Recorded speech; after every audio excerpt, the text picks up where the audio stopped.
Bismillahirrahmanirrahim. Assalamualaikum warahmatullahi wabarakatuh. Alhamdulillah wassalatu wassalamu ala Rasulillah wa ala alihi wa sahbihi wa mawalah wa la hawla wa la quwata illa billahi wa ba'du. Alhamdulillah, segala puja dan puji hanya milik Allah Subhanahu wa ta'ala. Salawat dan juga iringan salam kita hadiahkan kepada Rasul kita Nabi besar Muhammad sallallahu alaihi wa ala alihi wasallam.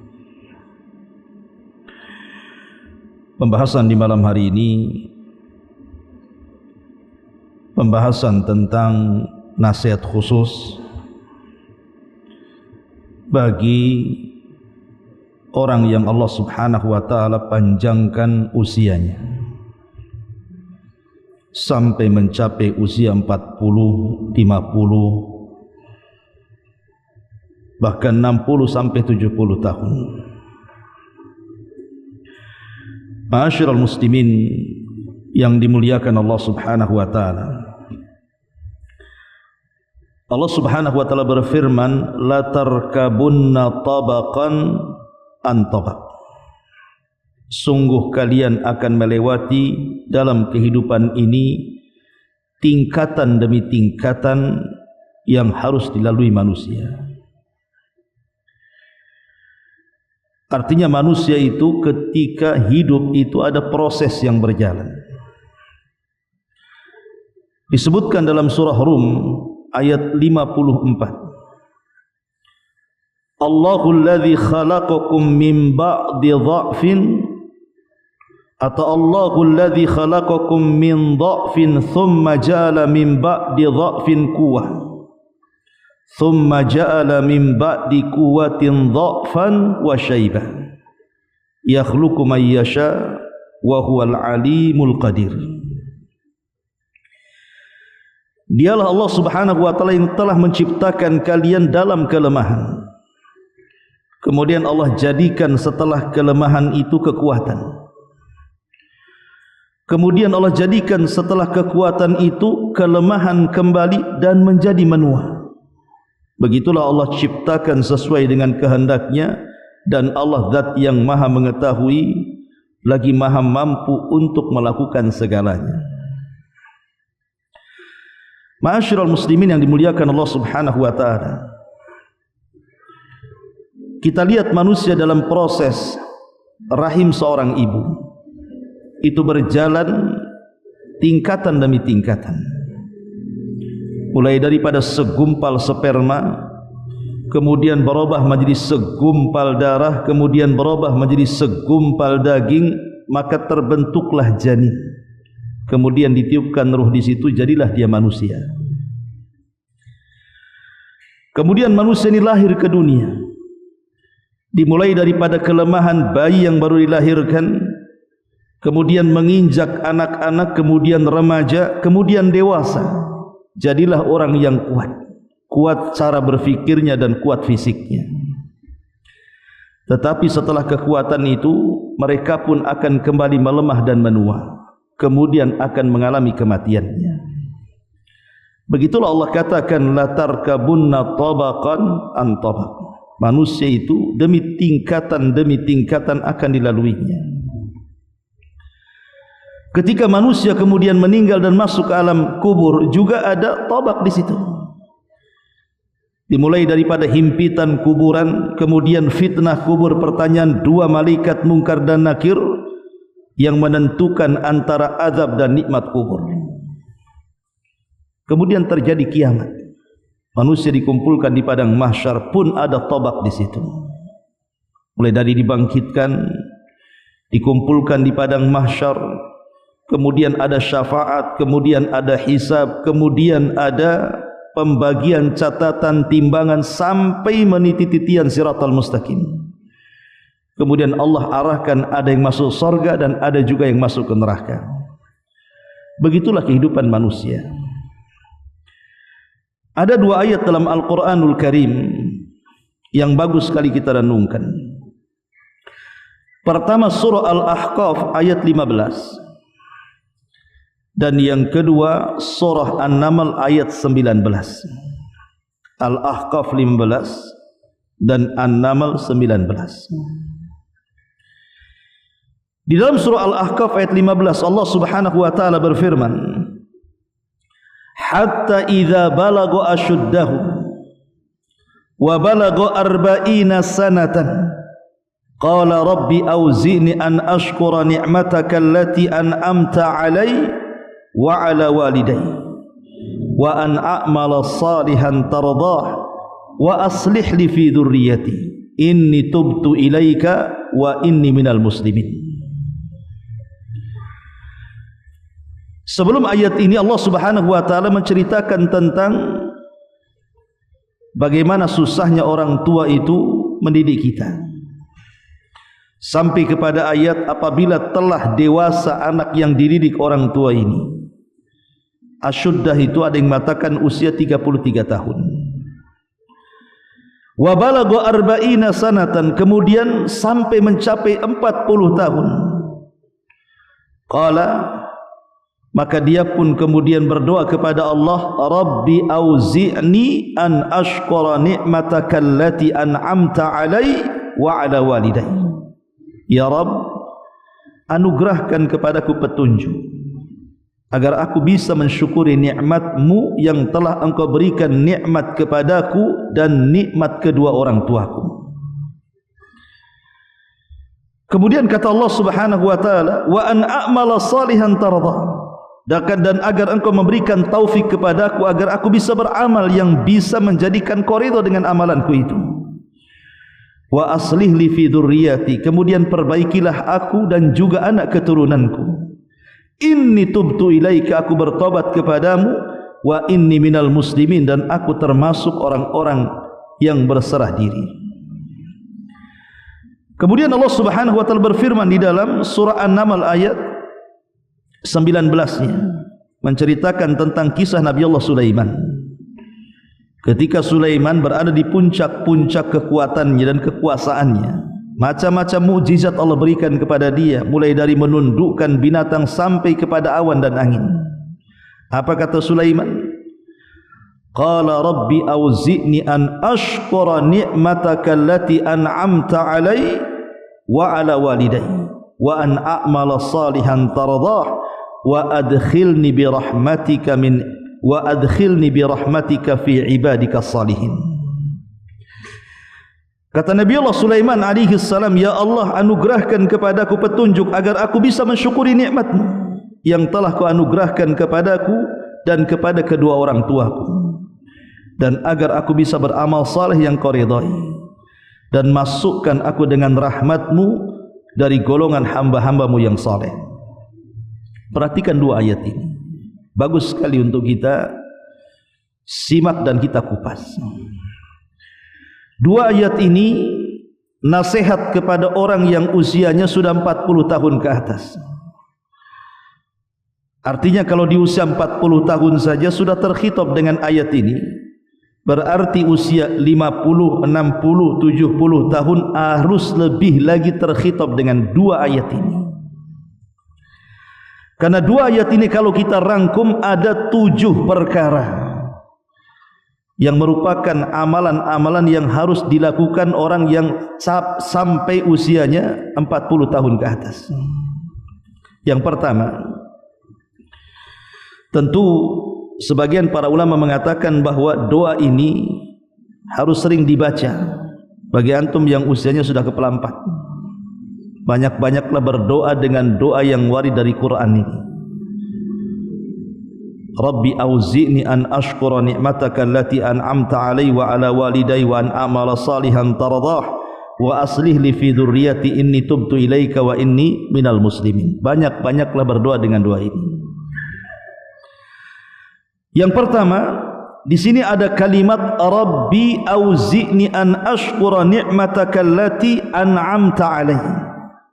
Ya Rabb, anugerahkan petunjuk kepadaku agar aku bisa mensyukuri nikmat-Mu yang telah Engkau anugerahkan kepadaku. Maka di usia 40 tahun ke atas harus pandai-pandai bersyukur. di mana Allah Subhanahu wa taala sudah memberikan usia separuh lebih. Karena kalau usia 40 tahun itu artinya yang berlalu itu lebih lama dibandingkan yang akan dilalui. Kalau melirik kepada hadis Nabi sallallahu alaihi wasallam, a'maru ummati bainas sittina wa sab'in. Bahwa usia umatku kata Rasul berkisar 60 sampai 70. Artinya kalau di usia 40 tahun berarti yang dijalani sudah lebih lama dibandingkan yang akan dihadapi. Karena kalau seandainya di usia 40 tahun kemudian di usia 60 tahun dia meninggal, berarti hanya 20 tahun saja sisanya kan, atau paling lama 30 tahun lah di usia 70 tahun berdasarkan hadis Nabi. Dari sini kita tahu bahwa apabila Allah Subhanahu wa taala sudah memberikan usia yang cukup panjang kepada kita, maka pandai-pandai bersyukur. Dan Nabi sallallahu alaihi wasallam mengatakan, khairun nasi man tala umruhu wa hasuna amaluhu. Sebaik-baik manusia adalah yang dipanjangkan usianya tapi baik amalannya. Itulah sebaik-baik manusia.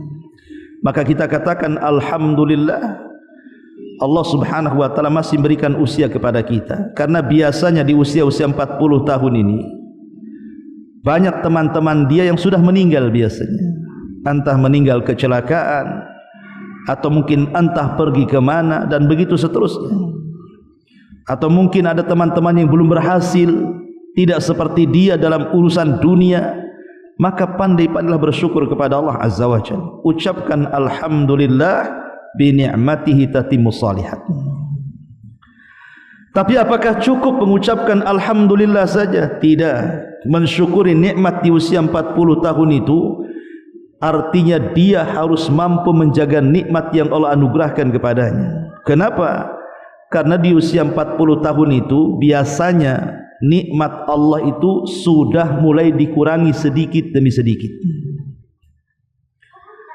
Walaupun usia 40 tahun itu adalah puncak dari pemahaman manusia, puncak dari akal manusia, puncak kekuatan manusia, dan hampir secara keseluruhan nikmat Allah itu Allah sudah anugerahkan usia 40 tahun itu. Rata-rata usia 40 tahun sudah berkeluarga, rata-rata usia 40 tahun sudah punya anak, rata-rata usia 40 tahun sudah punya tempat tinggal walaupun ngontrak, rata-rata usia 40 tahun biasanya sudah menjadi orang-orang besar, menjadi manajer, menjadi bos, punya perusahaan, punya usaha dan begitu seterusnya. Rata-rata di usia 40 tahun itu jadi pejabat, jadi ini, jadi itu. Tepat, tapi di sisi lain ingat, dimulai usia 40 tahun juga nikmat Allah itu sudah mulai dikurangi itu. Mata sudah mulai tidak tajam lagi, mulai rabun berkaca-kaca, mulai rabun jarak jauh, gak nampak, kecuali nengok duit lah mungkin ya, agak sedikit cerah gitu ya. Telinga pun mendengar sudah mulai agak budak. Belum lagi kemudian kesehatan sudah mulai dikurangi itu. Usia 40 tahun itu kenikmatan mau digerogoti kan, kesehatan sudah mulai dikurangi itu. Mulai asam urat, darah tinggi, kolesterol, sampai tidak mau medical check up. Takut Ustaz saya katanya, kalau saya medical check up ketahuan sini gudang penyakit katanya. Dari sini menunjukkan bahwa di usia 40 tahun itu kenikmatan sudah mulai berkurang. Makanya kenikmatan yang ada pada badan kita jaga baik-baik, karena perjalanan kita itu tidak jauh lagi. Jangan sampai nikmat mata dipandangkan ke yang diharamkan, nikmat telinga diperdengarkan kepada yang diharamkan, kaki dan tangan dilangkahkan pula ke tempat-tempat yang diharamkan. Maka jaga nikmat itu supaya kita bisa bersyukur akan nikmat Allah Subhanahu wa taala. Ini yang pertama. Yang kedua, di sini Allah Subhanahu wa taala mengatakan, Rabbi auzini an ashkura ni'mataka allati an'amta 'alai wa 'ala walidayya. Yang kedua, bersyukurlah kepada Allah bagi antum yang masih punya orang tua yang masih hidup. Bersyukur kepada Allah. Karena biasanya kalau usia 40 tahun kita ini berarti orang tua kita lebih tua dibandingkan kita. Kalau seandainya usia orang tua kita menikah di usia 30 tahun dia menikah, kemudian punya anak dan kita usianya 40 tahun, berarti orang tua kita sudah 70 tahun tuh. Artinya orang tua kita sudah menua. Bersyukur kepada Allah Azza wa Jalla. Kalau seandainya Allah takdirkan di usia ini orang tua kita masih hidup, adalah kesempatan kita ini untuk berbuat baik di sisa-sisa umur kita dan mereka. Karena kalau usia 40 tahun mereka sendiri orang tua sudah tidak lama lagi akan meninggalkan anaknya tuh. Lah di usia-usia yang tidak lama lagi orang tua itu ada kesempatan kita untuk berbuat baik kepada mereka sebelum mereka meninggalkan kita. Karena betapa banyak anak yang menyesal ketika orang tuanya sudah tiada, baru dia menangis. Untuk apa tangisan itu? Ketika orang tua hidup, kemana saja engkau? Ya. Maka yang kedua, amalan usia 40 tahun itu berbuat baiklah kepada kedua orang tua. Kenapa? Karena biasanya di usia 40 tahun disibukkan dengan keluarga, anak dan istrinya, disibukkan dengan usaha dan bisnisnya, disibukkan dengan hubungan dia dan relasinya dengan teman-temannya, sehingga tak jarang orang itu dilupakan birrul walidain dengan orang tuanya. Karena usia 40 tahun itu sibuk-sibuknya orang tua. Jangan sampai kemudian keluarga kita, pekerjaan kita, relasi kita, teman-teman kita menyibukkan kita untuk tidak berbuat baik kepada orang tua yang hanya bisa dihitung sisa umurnya. Makanya Allah ingatkan di sini, wa ala walidai. Ini yang kedua. Kemudian yang ketiga Allah mengatakan wa an a'mala salihan tardah. Dan agar aku bisa beramal saleh yang kau ridhai ya Allah. Artinya di usia 40 tahun harus banyak-banyak beramal. Al-Imam Malik rahimahullahu ta'ala, beliau mengatakan, sebagaimana dinukilkan Al-Imam Al-Qurtubi dalam tafsirnya, apa kata Imam Malik? Adraktu ahlal ilmi bi biladina hadha wa hum yatlubuna ad-dunya wal ilma wa yukhalituna an-nasa hatta ya'tiyahum li ahadihim arba'una sanatan fa idza atat alaihim i'tazalun nasa washtaghalu bil ibadati hatta ya'tiyahumul maut. Apa kata Imam Malik rahimahullahu taala? Aku mendapatkan para ulama di negeri kami ini, kata Imam Malik, maksudnya di Madinah, karena Imam Malik tinggal di Madinah. Mereka sibuk mengejar dunia dan juga sibuk mengejar ilmu dan sibuk membangun relasi dengan manusia, sampai ketika salah seorang di antara mereka usianya mencapai 40 tahun, mulailah sedikit demi sedikit mereka meninggalkan manusia, kemudian menyibukkan dengan ibadah sampai datang kematian kepada mereka. Begitulah ulama salaf. Mereka tahu bahwa kalau usia 40 tahun itu sudah ada sinyal di situ. Maka disebutkan juga oleh para ulama, di antaranya Imam Ibnul Qayyim rahimahullahu taala mengatakan, "Idza balagar rajulu arba'ina sanatan nadahu munadin minas sama danar rahil fa'id zadan," kata Imam Ibnul Qayyim dalam kitabnya Rawdatul Uqala. Imam Ibnul Qayyim mengatakan, apabila seseorang sudah sampai 40 tahun, maka yang di langit itu sudah mulai memanggil-manggil kita. Danar rahil, telah dekatlah kalian akan meninggalkan dunia. Fa'id bizadan, maka persiapkan bekal terbaikmu. Jadi usia-usia 40 tahun itu sudah ada panggilan sebenarnya. Salah satu panggilannya adalah biasanya uban yang mulai tumbuh di kepala tuh, itu sudah panggilan tuh. Kalau sudah ngaca kok nampak ada 1-2 uban, berarti sudah ada panggilan itu. Yang tadinya kita bisa lari 5 kilo itu ya mungkin ngos-ngosan sesaat kemudian stabil berikutnya. Ini tidak. Jangankan lagi 5 kilo, 100 meter saja semput. Nah, ini sudah panggilan nih. Kenapa 100 kilo kok semput saya? Udah mau dipanggil tuh. Badan sudah mulai remek sana sini. Itu panggilan semuanya sebenarnya. Makanya kenapa kemudian dikatakan oleh Masruq ini seorang alim min ulama salaf. Beliau mengatakan, "Idza balagat arba'ina fakhudh hidraka." Kalau usiamu sudah sampai 40 tahun, hati-hati. Disuruh hati-hati kita, karena kita ini sudah OTW masalahnya. Ma'asyiral muslimin yang dimuliakan Allah Azza wa Jalla, maka yang ketiga adalah perbanyak amal saleh. Sampai-sampai disebutkan para ulama, kalau di usia 40 tahun orang tidak sadar, belum mampu untuk hijrah, maka akan susah mendapatkan taufik umur setelahnya. Susah dia. Jadi kalau di usia 40 tahun kok tidak sadar, maksiatnya makin menjadi-jadi, maka di usia setelahnya 50, 60, 70 tahun atau mungkin sampai kematiannya akan susah mendapatkan taufik dari Allah Subhanahu wa taala.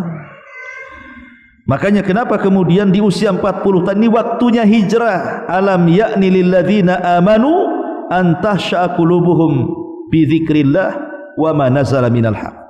Tidakkah sampai kepada kalian waktu yang sudah mencapai usia itu untuk kembali mengingat Allah Subhanahu wa taala? Kata ahli tafsir, ayat ini khitab kepada usia 40 sampai 60 tahun. Ma'asyiral muslimin yang dimuliakan Allah Azza wa Jalla, maka jangan sia-siakan waktu. Karena begini ikhwan, waktu yang lewat dari diri kita itu tidak lepas daripada 4. Waktu yang lewat dari diri kita itu tidak lepas daripada 4. Yang pertama, kita tidak bisa memanfaatkan dalam waktu ini tidak dunia kita, tidak akhirat kita. Sia-sia. Jadi ada orang yang menghabiskan waktu itu sama sekali tidak mengambil manfaat dunianya, apalagi akhiratnya. Yang kedua, terkadang kita memanfaatkan waktu itu hanya lebih banyak mengambil manfaat dunia dibandingkan akhirat. Akhirat ada manfaatnya, tapi dunia lebih banyak. Kemudian yang ketiga, atau mungkin sebaliknya, ada orang-orang yang memanfaatkan akhirat itu jauh lebih banyak dibandingkan dunia. Atau boleh jadi ada orang yang menyeimbangkan antara manfaat dunia dan akhirat. Tidak lebih dari 4 perkara manusia ketika memanfaatkan waktu ini. Saya ulang, yang pertama boleh jadi tidak mengambil manfaat dunia akhirat. Kalau yang seperti ini tinggalkan, ini sia-sia hidup kita ini. Seperti orang ngobrol sana sini, memang dalam obrolan tidak ada gibahnya, dalam obrolan itu tidak ada namimahnya, tidak ada dosanya. Tapi dalam obrolan itu ngalor ngidul, ngetan ngulon itu sama sekali. Bisnis ya tidak, ngobrolkan usaha ya tidak, bicarakan Islam ya tidak, hanya ngobrol gitu saja. Lalu apa manfaat dunianya nggak dapat, akhiratnya nggak dapat kan? Yang seperti ini tinggalkan, nggak dapat dua-duanya. Ya. Kemudian yang kedua, ada manfaat dunianya dan juga akhiratnya, tapi porsi dunia lebih banyak dibandingkan akhirat. Maka yang seperti ini kurangilah dunianya, minimalnya seimbangkan. Ya. Kemudian yang ketiga, ada orang berpikir akhirat, porsi dunia sedikit, yang seperti ini teruskan. Boleh jadi dengan itu kita diwafatkan dalam kondisi abnaul akhirah, menjadi anak-anak akhirat. Atau boleh jadi kalaupun tidak yang ketiga ini, maka seimbangkanlah dunia dan akhirat itu. Tetapi tentu kalau kita lihat doa sapu jagat ya, antum tahu doa sapu jagat? Rabbana atina fid dunya hasanah wa fil akhirati hasanah wa qina adzabannar. Ini dosa sapu jagat karena menyapu semua jagat tuh, jadikan kumpul jadi satu doa. Perhatikan di sini ada 3 permintaan di sini kan. Pertama, minta dunia yang baik. yang kedua minta akhirat yang baik, yang ketiga minta supaya kita dilepaskan dari azab Allah Azza wa Jalla. Berarti dunia sepertiga, akhirat 2/3 di sini. Rabbana atina fid dunya hasanah, ini permintaan dunia. Wa fil akhirati hasanah, ini permintaan akhirat. Wa qina adzabannar, ini permintaan akhirat juga. Berarti dalam doa itu harusnya 2/3 minta akhirat, 1/3 minta dunia. Jadi kalaupun kita harus kemudian menghabiskan waktu di usia 40 tahun ke atas karena sibuk ini sibuk itu, minimalnya lah kalau tidak 2/3 akhirat, 1/3 dunia, ya samakanlah 50 akhirat 50 dunia, walaupun mungkin mustahil kan gitu, tapi usahakan sampai ke situ. Maka yang ketiga, amalan usia 40-50 tahun ke atas itu perbanyak amal saleh. Kata Imam Ibnu Hazm, sudah selayaknya usia di atas 60 itu harus sering-sering duduk di masjid katanya. Ini yang ketiga. Yang keempat, Allah Subhanahu wa taala mengatakan, wa aslih li fi dzurriyyati.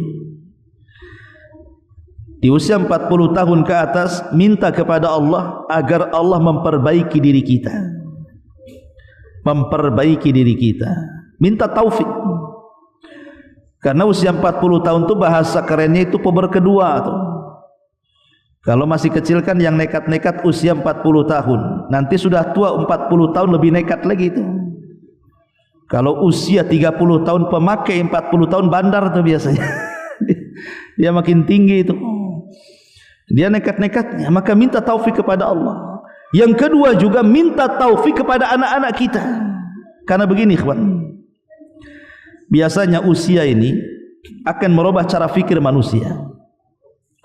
Betapa banyak orang-orang tua yang usianya di atas 40, 50, 60 tahun itu, kalau yang mungkin imannya kurang, itu terkadang mereka selalu memikirkan anak-anaknya.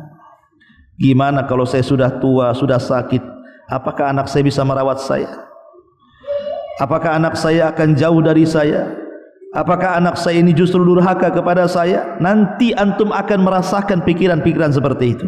Akan dibayang-bayang itu. Apakah kalau saya mati anak saya mendoakan saya? Pasti itu. Akan sampai ke taraf memikirkan anak-anak kita. Apakah anak kita akan berbuat baik kepada orang tuanya? Makanya pentingnya pendidikan anak itu dari kecil tuh. Lah dari sini Allah Subhanahu wa taala ajarkan kepada kita minta taufik kalau usia 40 tahun untuk kebaikan kita dan kebaikan anak-anak kita, karena nanti anak-anak kita pun akan besar dan usianya pun akan sampai ke 40 tahun sementara kita di atas mereka. Anak-anak kita akan besar, enggak mungkin anak kita lucu terus kan? Pasti akan besar juga anak kita itu. Dan pasti juga akan mengalami kalau dipanjangkan usianya mereka akan sampai ke 40 tahun juga. Dan kalau anak kita sudah 40 tahun berarti kita sudah mungkin 70-80 tahun. Artinya minta kepada Allah Azza wa Jalla supaya anak-anak kita diberikan taufik, supaya ketika kita sudah tua, anak kita itu anak-anak yang bisa birrul walidain, berbakti dengan orang tua. Minta kepada Allah. Karena tak jarang orang tua harapannya anak itu menjadi anak yang soleh dan soleha. Dia sudah tua, anaknya sudah dewasa, tidak ada satupun anaknya yang tahu diri dengan orang tuanya. Kenapa demikian? Karena tidak diberikan taufik. Maka minta taufik kepada Allah. Ya. Ini amalan yang keempat. Kemudian amalan yang kelima, inni tubtu ilaika. Ya Allah, sesungguhnya aku bertobat kepadamu. Maka usia 40 tahun, 50, 60, 70 tahun perbanyak tobat. Karena usia yang dilalui sudah banyak, artinya dosa yang dilakukan juga sudah banyak. Maka sudah saatnya lah bertobat. Di usia 40 tahun itu, karena dosa sudah banyak dilakukan dia masalahnya. Apalagi usia sudah 50, 60 tahun, lebih banyak lagi waktu yang dilalui dia, artinya dosanya lebih banyak lagi. Maka sudah selayaknya bertobat kepada Allah Azza wa Jalla. Dan yang terakhir dalam surah Al-Ahqaf, wa inni minal muslimin. Dan kalau sudah tua minta kepada Allah agar jangan diwafatkan kecuali dalam kondisi Islam. Ya ayyuhalladzina amanu taqullaha haqqa tuqatih wa la tamutunna illa wa antum muslimun. Minta kepada Allah jangan diwafatkan dalam kondisi di luar Islam. Makanya Nabi Yusuf doanya apa? Tawaffani musliman wa alhiqni bisalihin. Ya Allah, wafatkan aku dalam kondisi muslim dan libatkan aku termasuk hamba-hambamu yang saleh. Minta kepada Allah agar kita husnul khatimah. Kemudian yang nomor 7 ditambah dalam surah An-Naml-nya, di mana Nabi Sulaiman itu kan ketika itu berada di puncak-puncaknya, puncak-puncak kekuasaan. Nabi Sulaiman mengatakan, Rabbi auzini an ashkura ni'mataka allati an'amta alai wa ala walidai wa an a'mala salihan tardah. Di sini syahidnya, wa adkhilni bi rahmatika min ibadika salihin. Wa adkhilni bi rahmatika fi ibadika salihin. Dan yang terakhir, mintalah rahmat dari Allah. Minta kasih sayang Allah. Karena orang masuk surga itu bukan karena amalannya. Orang masuk surga itu karena rahmat Allah Azza wa Jalla. Ada anak muda dari Bani Israel, tidak pernah bermaksiat dalam hidupnya. Kemudian diberdirikan di depan pintu surga. Kemudian Allah katakan, udkhul bi rahmati, masuk dengan rahmatku. Kata anak muda ini, ya Rabb, aku ini tidak pernah melakukan maksiat di dunia. Kalau aku pernah melakukan maksiat kemudian bertobat, kemudian kau berikan rahmatmu kepadaku, ya wajar aku masuk surga dengan rahmatmu. Lah aku tidak pernah berbuat dosa, kenapa harus masuk surga dengan rahmatmu? Masukkan aku dengan amalanku, katanya. Kata Allah, baik, kalau gitu hitung amalan. Akhirnya dihitung-hitung amalannya, rupanya tidak sebanding dengan satu nikmat Allah yang Allah anugerahkan kepadanya berupa penglihatan kedua matanya. Maka karena dia takut tidak akan masuk surga dengan amalannya, dia pun mengatakan, kalau begitu ya Rabb, adkhilni bi rahmatika, masukkan aku dengan rahmatmu. Maka minta kepada Allah rahmat sebanyak-banyaknya, agar kalau kita diwafatkan sebagai muslim, kemudian Allah juga masukkan kita ke dalam surga dengan rahmat Allah Subhanahu wa ta'ala. Inilah 7 amalan berdasarkan nas Al-Quran dalam surah Al-Ahqaf 15 dan surah An-Naml 19. Ma'asyiral muslimin yang dimuliakan Allah Subhanahu wa ta'ala, secara umum usia 40 tahun ke atas itu, ikhwan, dia adalah usia memang, kalau bahasa para ulama itu, takmilatul aqli wal fahmi wal badani wal jasad. Jadi ketika usia 40 tahun itu biasanya itu sempurnanya akal, pemahaman, badan dan jasad manusia. Makanya kalau kita lihat Nabi kita Muhammad sallallahu alaihi wasallam diangkat menjadi nabi di usia berapa? 40. Allah sanggup mengangkat Rasul itu di usia 20 tahun kan, biar panjanglah dakwahnya. Tapi tidak dilakukan oleh Allah Subhanahu wa ta'ala. Justru Allah menunggu Rasul kita sampai di usia 40 tahun, sehingga Rasul sampai mengatakan, ma min nabiyyin, tidak ada satupun nabi kecuali diutus di usia 40 tahun. Kenapa, ada apa usia 40 tahun ini? Ya tadi, karena disitulah kata ulama tafsir ketika menjelaskan surah Al-Ahqaf 15 tadi, karena di usia inilah akal manusia sudah mulai istiqrar, tidak akan berubah. Usia 40 tahun sudah punya sikap biasanya, sudah punya pendapat, sudah punya sikap, kemudian juga emosinya juga sudah mulai menurun, banyak ide-ide dan hal-hal yang kreatif, sehingga usia-usia 40 tahun itu usia-usia produktifnya manusia. Makanya kemudian kenapa khitab Al-Quran ini di usia 40 tahun ke atas? Karena usia-usia seperti ini ya memang seperti itu. Walaupun di satu sisi, sekali lagi, usia-usia seperti ini memang disibukkan dengan berbagai macam masalah.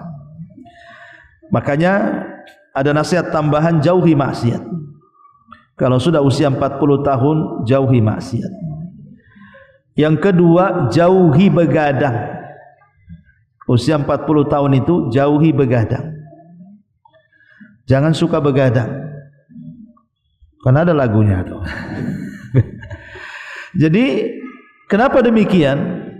Karena biasanya usia 40 tahun kalau sudah begadang di luar rumah, itu bahaya. Kita tahu kekuatan maksiat itu menguat di malam hari dan melemah di siang hari. Makanya sampai Allah ajarkan kepada kita satu surat perlindungan. Qul a'udzu birabbil falaq min syarri ma khalaq wa min syarri ghasiqin idza waqab. Dan aku berlindung dari keburukan malam apabila menutup siang. Sebagian ulama tafsir mengatakan kenapa kita harus berlindung dari malam hari? Karena malam hari itu waktu di mana tala'ubus syaitan. Setan sedang bermain-main dengan kita tuh. Itu waktu-waktunya menguat kejahatan. Yang siangnya tidak ada niat maksiat, malamnya ada niat maksiat.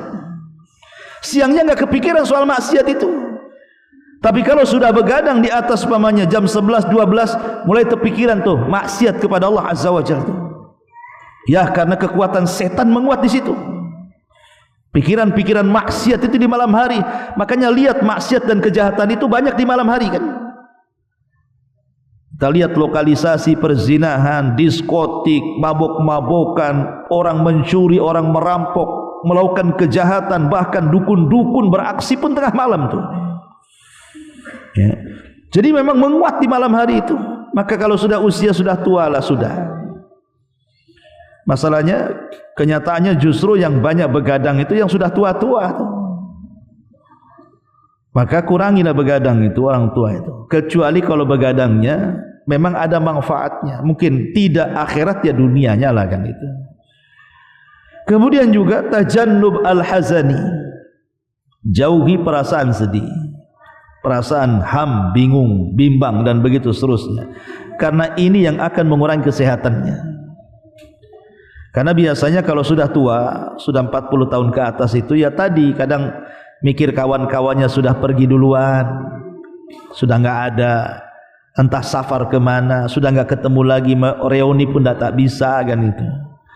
Memikirkan nasib anak-anaknya macam mana masa depannya, memikirkan nasib keluarga macam mana pekerjaannya, mulai banyak pikiran.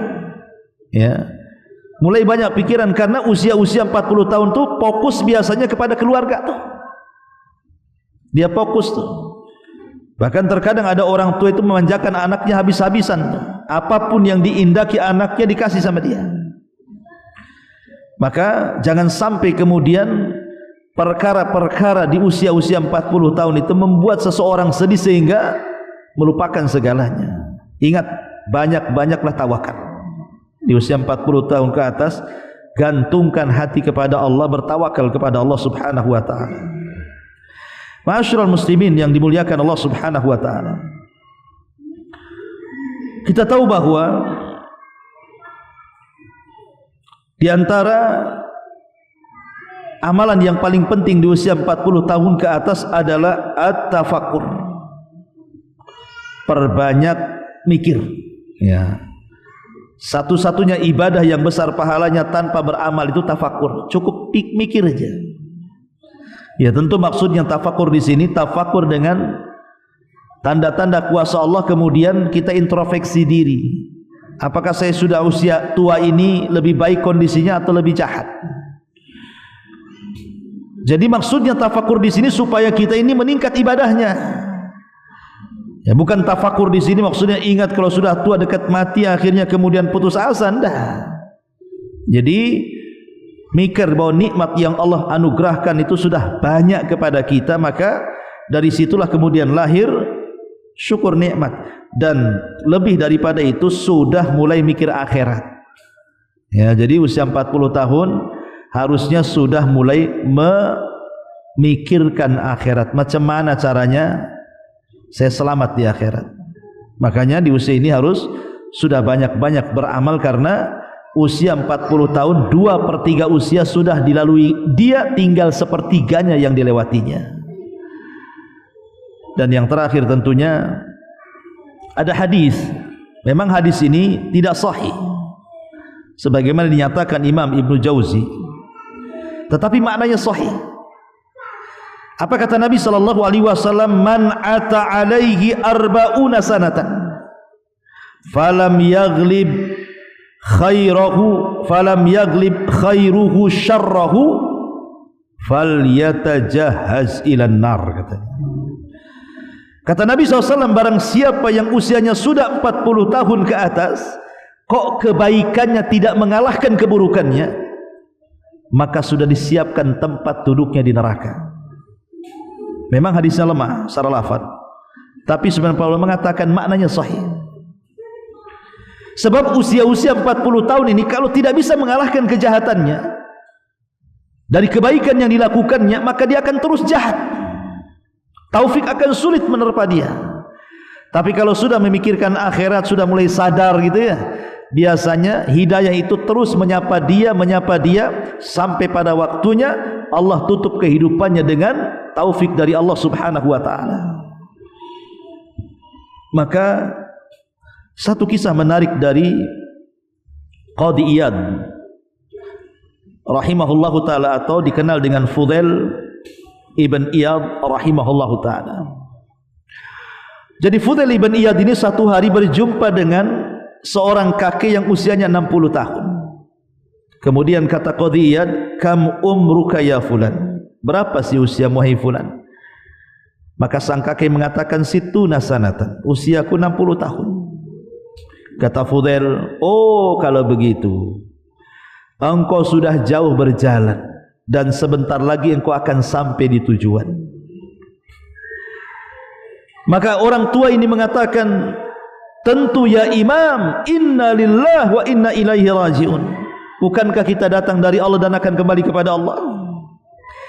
Maka Fudail Ibn Iyad mengatakan, "Ya fulan, engkau tahu makna inna lillahi wa inna ilaihi raji'un?" Maka kata sang kakek mengatakan, "La ya Imam, idzan fassir lana." Tidak. Kalau begitu tafsirkan apa yang dimaksud inna lillahi wa inna ilaihi raji'un itu. Maka Qadhi Iyad atau Fudail Ibn Iyad rahimahullahu taala mengatakan, makna inna lillah ay innana lillahi abdun. Makna inna lillah, bahwa kita ini datang dari Allah, maksudnya kita ini adalah hamba bagi Allah. Wa inna ilaihi raji'un, dan kita akan kembali kepada Allah. Maknanya penghambaan kita ini akan mas'ul, ditanya di hadapan Allah Subhanahu wa taala. Berarti kalau kita tahu kita ini hamba dan kehambaan kita akan ditanya oleh Allah Subhanahu wa taala, maka persiapkan jawabannya. Maka sang kakek mengatakan, "Ya Imam, kalau begitu macam mana cara meringankan jawabannya supaya aku selamat?" Apa kata Fudail Ibn Iyad atau Qadhi Iyad? Dia mengatakan, "Ahsin fima baqi yughfar laka fima baqi wa fima madha." Perbaiki sisa hidup, maka Allah akan ampuni segala dosa yang sedang kau lakukan dan dosa yang telah engkau lalui. Perbaiki yang ada ini. Maka kalau Allah Subhanahu wa taala berikan usia sampai 40 tahun, 50, 60, 70 tahun, lah sisa-sisa usia ini perbaiki supaya bisa mengampuni dosa-dosa yang pernah kita lalui sebelum usia 40 tahun itu maksudnya begitu. Maka itulah caranya kita meringankan hisab di hadapan Allah Subhanahu wa taala. Wallahu a'lam bishawab. Mudah-mudahan ada manfaatnya. Subhanaka wa bihamdika asyhadu an la ilaha illa anta astaghfiruka wa atubu ilaik. Allahu ta'ala alam. Assalamualaikum warahmatullahi wabarakatuh.